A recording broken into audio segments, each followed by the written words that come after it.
இன்னைக்கு ஒரு தரமான நான்வெஜ் சாப்பாடு சாப்பிடலாம். நம்ம வந்திருக்க இடம் தான் புஷ்பா மெஸ். மீன் குழம்புலாம் சூப்பரா இருக்கும். இதுக்கப்புறம் இங்க ரெகுலரா சாப்பிடலாம்னு முடிவு பண்ணிருக்கோம். வீட்டில் சாப்பிட மாட்டேன், இங்கே சாப்பிட்றதுக்காக வீட்டில் சாப்பிடாம வந்து இங்கே வந்து சாப்பிடுவேன். எங்க போய் சாப்பிட்டாலும் இவ்வளோ டேஸ்ட் இருக்காது. அவ்வளோ அருமையாக இருக்கும் சாப்பாடு 60 ரூபாய், சைடிஸ் எல்லாம் 50 ரூபாய். பெரிய மீன் இருந்தால் 50 ரூபா கொடுப்போம், சின்னதாக இருந்தால் 30 ரூபா கொடுப்போம். ராயபுரம்ல இருந்து செம்ம மீன் குழம்புல செம்ம காரமா கொடுக்குறாங்க.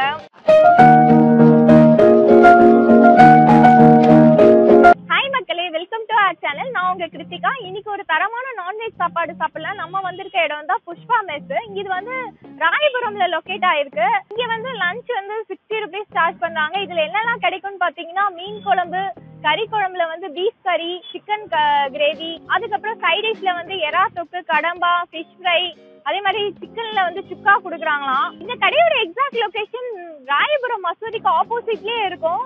இந்த சைடிஷோட ரேட்ல 50 ரூபாய் வந்து கொடுத்துட்டு இருக்காங்க. மீன் வந்து 30 ரூபாயில இருந்து கொடுக்குறாங்களாம். சைஸ்க்கு ஏத்த மாதிரி கொடுக்குறேன்னு சொன்னாங்க. நம்ம மக்கள் கிட்டயும் பேசலாம், ஓனரும் பேசுறேன்னு சொல்லியிருக்காங்க. நானும் சாப்பிட்டு எப்படி இருக்குன்னு உங்களுக்கு சொல்றேன். வாங்க வீடியோக்குள்ள போலாம். கடை பேர் புஷ்பா போட்டுருக்கிறோம். கடை மாதா கோயில் மருந்தாசிக்கு எதிர்க்க வச்சிருக்கிறோம். மசூதி எதிர்க்க, சென்ட் பீட்டர்ஸ் பக்கத்துல தள்ளு வண்டி கடையில சாப்பாடு. சாப்பாடோட ரேட் எவ்வளோ? 60 ரூபாய். எவ்வளவு வேணாலும் சாப்பிடலாம். 4 வாட்டியும் சாப்பிடலாம், 3 வாட்டியும் சாப்பிடலாம். வயிறு எவ்வளவு திருப்தியா இருக்குதோ அது வரைக்கும் சாப்பிடலாம். சாப்பாடு 60 ரூபாய், சைடிஸ் எல்லாம் 50 ரூபாய். பெரிய மீன் இருந்தா 50 ரூபா கொடுப்போம், சின்னதா இருந்தா 30 ரூபா கொடுப்போம், 25 ரூபா கொடுப்போம். எல்லா சைடிஸும் சிக்கனு, குழம்பு, மீன் குழம்பு, ரசம், சாம்பார், பொரியல் 60 ரூபாய். சைடிஸ் எல்லாம் தண்ணி காசு, கடமா, எறா, பீஃபு இதெல்லாம் 50 ரூபாய். எப்படி இங்க மசாலா எல்லாம் எப்படி ப்ரிப்பேர்? நான் மசாலா எல்லாம் வந்து வரைச்சு வீட்டுல பேக்கிங் பண்ணி எல்லாமே மிளகு, சீரகம், வெந்தயம், சோம்பு எல்லாமே பவுடர் பண்ணி வீட்டுல வச்சு டப்பால் எந்தெந்த குழம்புக்கு என்னென்ன மசாலா இருக்கோ அது யூஸ் பண்ணணும். கடையில வாங்கி அந்த பொருளும் போடணும், பேக்கெட் வாங்கி போடணும். இங்க மீன் ஃப்ரையுமே நல்லா டேஸ்டா இருக்குன்னு சொல்றாங்க. மீன்ல ஃப்ரைல என்னெல்லாம் போடுறீங்க? அதுல வந்து மீன்ல வந்து அலசிட்டு தயிர், எலுமிச்சம்பழம், மஞ்சத்தூள், சீரகத்தூள், மிளகுத்தூள், வெறும் மிளகாத்தூள், ருசி பவுடர், அஜினமோட்டோ போட மாட்டோம், கேசரி பவுடர் போடுவோம். எல்லா மசாலா கொஞ்சம் கொஞ்சம் தனியா கிட்டெல்லாம் போட்டு மசாலா ஊற வச்சிடுவோம். வச்சுட்டு 1 hour கழிச்சு வரட்டா நல்லா டேஸ்டா இருக்கும். இந்த கடை வைக்கிறதுக்கு முன்னாடி என்னக்கா பண்ணிட்டு இருந்தீங்க? ஏற்கனவே கடை வைக்கணும்னு நாங்க பிசினஸ் பண்ணிருந்தோம். நாங்க ஃபைனான்ஸ் கொடுத்துக்கணும் அப்படி இருந்தோம். கொரோனால கொஞ்சம் லாஸ் ஆயிடுச்சு. அப்புறம் அடுத்து அதுல லாஸ் ஆயிடுச்சுன்ட்டு கேன்டீன் வச்சோம். அம்மா காலேஜ்ல கேன்டீன் வச்சோம். அங்கேயும் கேன்டீன்லயும் கொஞ்சம் உள்ள எது பண்ணி பிரச்சனை பண்ணி வெளியே அனுப்பிட்டாங்க. ஆனா ஒரு சிலரோட வெளியே உக்காந்துருந்தோம். எப்படி என்ன பண்ணலாம்னு யோசனை பண்ணிட்டோம். அவரு என்ன கேட்டாரு, நான் சொன்னேன் சரி நம்ம கடனா வைக்கலாம், இவ்வளோத்தையும் அழிச்சு 50 லட்ச ரூபா கிட்ட அழிச்சுட்டு உக்காண்டோம், நிறைய பேர் தராத இருக்கிறாங்களே, ஏமாத்திட்டாங்களா அப்படின்னு. சரிவா கடை வைக்கலாம் தள்ளு வந்தேன்னாரு. நான் அழுதேன். சரிவா வச்சு பார்க்கலாம். நம்ம மனசு உடல்ச்சலோட இங்க வந்து கடை வச்சேன். ஃபர்ஸ்ட் ஒரு வாரமா எனக்கு கஷ்டமாச்சு. அப்புறம் போக ரிலாக்ஸ் ஆயிடுச்சு. நம்ம எல்லாம் பழகிட்டு வந்தா ஒண்ணு சொந்தக்கார எல்லாம் போவாங்க, நம்ம தெரிஞ்சவங்க போவாங்க, நம்ம என்ன சொல்லுவாங்க அதிகமா நினைப்பாங்க அப்படின்னு நினைச்சேன். என்னடா இவ்வளவு காலம் இல்லாத இப்போ வந்து கடை வைக்கிறாங்களா அதிகமா நினைப்பாங்க. அப்புறம் எனக்கு கொஞ்சம் அந்த அதுல இருந்து வெளியே வந்துட்டேன். ஒரு மனசு ஒரு தைரியத்துல வந்துட்டேன். வேற ஒண்ணு. நீங்க சுயமா சம்பாதிக்கிறதுன்றது ஒரு பெரிய விஷயம். யார் என்ன நினைச்சாலும் பரவாயில்ல, நீங்க செய்யறது அது அதை விட இதுதான். கண்டிப்பா அதுதான். யாரை பத்தி அவங்க கொடுக்க போறதுல கஷ்டப்பட்டேன். நான் கஷ்டப்படுறேன். இன்னைக்கு யாரும் எனக்கு சொந்த பந்தெல்லாம் கொடுக்குறேன். என் உழைப்பு என் கையில. இதுல இல்லாத ஆர்டர் வந்து பாரதியார் காலேஜ்ல இருந்து அங்க ஹாஸ்டல்ல இருந்து வரும் மேம்ங்களுக்கு எல்லாருக்கும், ஹெச்ஓடி மேம் அவங்க எல்லாருக்கும் தனியா செஞ்சு அவங்களுக்கு கொடுத்தானுப்போம். எங்க பொண்ணு கேன்டீன் நடத்துட்டாங்க, அங்கேயே செஞ்சு கொடுத்தானுப்போம். சாப்பாடு எல்லாம் எங்க பொண்ணும் குக்கிங்ல படிச்சிருக்குது, அதனால அதுவும் செய்யும், நானும் செஞ்சு கொடுத்தாங்க. என்னோட பேரு ரோஹித். இங்கதான் ரெகுலரா சாப்பிடுறியா? இப்ப இங்கதான் சாப்பிட போறியா? ஸ்கூல் வந்து மதியானம் போற. இங்க உனக்கு என்ன பிடிக்கும் ரொம்ப? எங்க சாப்பாடு, மீன் சாப்பாடு, மீன் குழம்புலாம் சூப்பரா இருக்கும். ஸ்டே பண்ணாலும் சாப்பிடுவேன். அதேமாரி சிக்கன் குழம்பு நல்லா இருக்கும், ரொம்ப நல்லா இருக்கும். இந்த கடையில் எல்லாம் வந்து சாப்பிடுவேன். சூப்பரா. படி, டைம் ஆயிடுச்சு நான் ஸ்கூலுக்கு. எனக்கு எங்களுக்காக டைம் ஒதுக்குனதுக்கு ரொம்ப நன்றி. இந்த சின்ன வயசுல எவ்வளவு பெருந்தன்மையா இருக்கிறாங்க. நான் அரகோணத்துல இருந்து வரேன். என் பேர் சுனில் குமார். இங்க ஃபர்ஸ்ட் டைம் இப்போ சாப்பிட்றேன். இங்கே சாப்பாடு நல்லா இருக்கு. அன்லிமிட்டடாக கேட்டோம்னா அன்லிமிட் போடுறாங்க. எது சாப்பிட்டாலும் நல்லா தான் இருக்கு. நாங்கள் மீன் குழம்பு தான் இப்போ ட்ரை பண்ணோம். வேறு எதுவும் ட்ரை பண்ணோம். ஃபர்ஸ்ட் டைம் சாப்பிட்றதுனால மீன் குழம்பு தான் பார்ப்போம். இப்போ ரூம் இங்கே எடுக்க போகிறோம். அப்போ வேணா இங்கே வந்து ட்ரை பண்ணலாம் வேறு விதமாக. அதனால தான் இது ரெகுலராக கடையில் சாப்பிட்றதோட கடை இங்கே தள்ளுவண்டி கடை சாப்பிட்டா நல்லா தான் இருக்கும் சென்னையை பொறுத்த வரைக்கும். இதுக்கப்புறம் இங்கே ரெகுலராக சாப்பிடலான்னு முடிவு பண்ணியிருக்கோம். இங்கே தான் நான் லோக்கல் தான், ராயபுரம் தான் லோக்கலாக இருக்கேன். ஏன்னா ஒரு வருஷமாக வந்து கேஸ் போடும்போது தான் பார்த்தீங்கன்னா டைமில் ஒரு மணிக்கு ஒரு வீட்டில் வந்து வீட்டில் சாப்பிட மாட்டேன். இங்கே சாப்பிட்றதுக்காக வீட்டில் சாப்பிடாம வந்து இங்கே வந்து சாப்பிடுவேன். வீட்லேயும் சொல்ல மாட்டேன், சரி இது இதை விட இங்கே ரொம்ப டேஸ்ட்டாக இருக்குதுன்னு சொன்னால் வீட்டுக்குள்ளே சண்டை வரும்னு சொல்லி சொல்ல மாட்டேன். நான் இங்கேயே சாப்பிட்டு இன்னும் நைட்டில் போட்டாங்கன்னா டிஃபன் ஐட்டம் அந்த மாதிரி வேணா போனால் இன்னும் நல்லாவும் விடுவோம். இந்த காசிமீர்லேருந்து மெரினா பீச் சுண்டியக்கா கடை, பட்டினப்பாக்கம் அக்கா கடை, இந்த முகல் மீன் எல்லா இடத்துலையும் சாப்பிடுவேன். இங்கே வந்து அவங்க விட கொஞ்சம் டிஃப்ரெண்ட்டாக இருக்கும் டேஸ்ட்டு, விலையும் கொஞ்சம் கம்மி, நல்லாயிருக்கும். எல்லா குழம்பும் கொஞ்சம் காரம் நாக்கில் வச்சதுமே சுடு நேரம். இந்த டேஸ்ட்டுக்காகவே எல்லாருமே வந்து சாப்பிடுவோம். பயங்கரமாக இருக்கும். அப்புறம் ஒரு நாள் இது என்னைக்காவது இட்டுட்டு போங்க அப்படின்னு சொல்லிட்டு வீட்டில் கேட்டுருந்தாங்க. சரி அதான் இன்றைக்கி இட்டு வந்து அவங்க சாப்பிட்டாங்க, பரவாயில்ல சூப்பராக இருக்குது. நிறைய இடத்துல வாங்கி கொடுத்துருக்காங்க அவங்களுக்கு. ஆனால் இங்கே பரவாயில்ல, இங்கே நம்ம வீட்டில் சமைச்சு சாப்பிட்றோம். அந்த அளவுக்கு டேஸ்ட், விலையும் கொஞ்சம் கம்மியாக இருக்குது. சாப்பாடு சூப்பராக இருக்குமா, சாப்பிட்லாம். வீட்டு சாப்பாடு நிறையா இருக்கும். என்ன பொருள் முன்னாலும் வயிறு திருப்தியாக இருக்கும். நல்லா இருக்கும். எல்லா பொருளும் நல்லா இருக்கும். குழம்பு, மீன் குழம்பு, கறி குழம்புலேருந்து எல்லாம் சூப்பராக இருக்கும். நான் வந்து இங்கே வந்து 5 மாதமாக சாப்பிட்றேன். நான் வந்து இறா மீன் தான் எடுத்துன்னு வந்து கொடுப்பேன். கொடுத்துட்டு அதோட இது பண்ணிட்டு நான் சாப்பிட்டு போவேன். ஆனால் மனசுக்கு இதெல்லாம் நிம்மதியாக இருக்கும். சாப்பிட்லாம். நம்ம வீட்டில் தின்ற மாதிரியாக இருக்கும். நம்ம எங்கே போய் சாப்பிட்டாலும் இவ்வளோ டேஸ்ட் இருக்காது. அவ்வளோ அருமையாக இருக்கும் சாப்பாடு. இது வந்து நம்ம மீன் குழம்புலாம் நம்ம வீட்டு குழம்பு நிறைய செய்கிறாங்க. ஒரு இடத்துல போனால் சாப்பிட்றதுக்கே ஒப்பாது.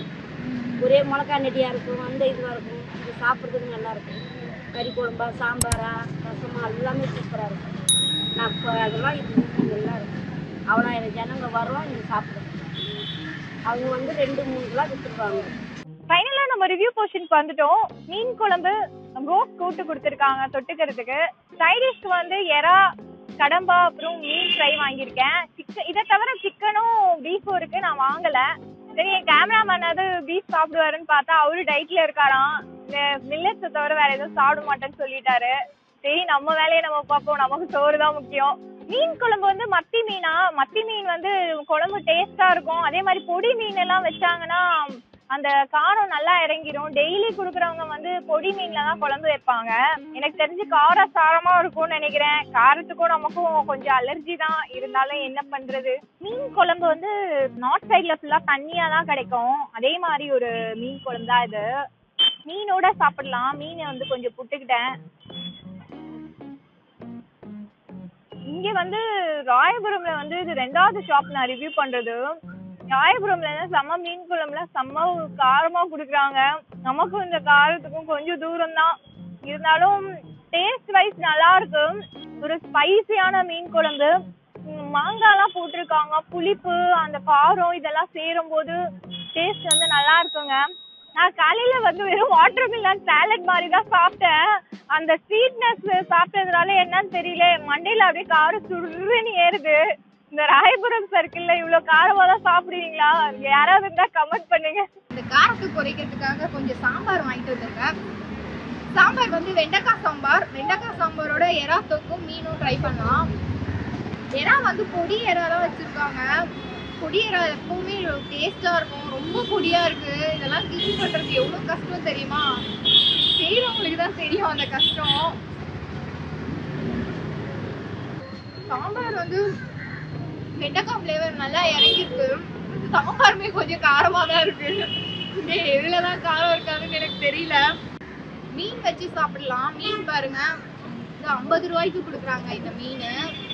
இந்த மீன் பேர் எனக்கு தெரியல, பாறைன்னு சொன்னாங்க. அதுக்கு முன்னாடி ஏதோ ஒரு பேர் சொன்னாங்க, மறந்துட்டேன். மீனை சாப்பிடலாம், தனியா சாப்பிட்டு பார்க்கலாம். ஏன்னா இந்த மீன்ல வந்து எல்லாருமே ஒரு தனி ஃப்ளேவர் போடுறாங்க, அதனால டேஸ்ட் நல்லா இருக்குன்னு சொல்றாங்க. அந்த அக்காவுமே புளி, லெமன், இந்த காரம், மிளகு, வெறும் மிளகாத்தூள் போடுறாங்கன்னா மிளகு, ஜீரகம் இதெல்லாம் அரைச்சி போடுறேன்னு சொன்னாங்க. அந்த புளிப்பு டேஸ்ட் இதெல்லாம் நல்லா தெரியுது. புளிப்பு, இந்த காரம் இதெல்லாம் நல்லா பிளெண்ட் ஆயிருக்கு. மீன் நல்லா ஊறிருக்கு. நிறைய இடத்துல ஃபிஷ் ஃப்ரை வந்து உடனே செய்யறதுனால ஊறி இருக்காது, இங்க நல்லாவே ஊறி இருக்கு. நல்லா வந்து ஃப்ளஷ் அதிகமா இருக்கிற மீனா தான் இருக்கு. முள்ளு வந்து மெயினா தென்படல.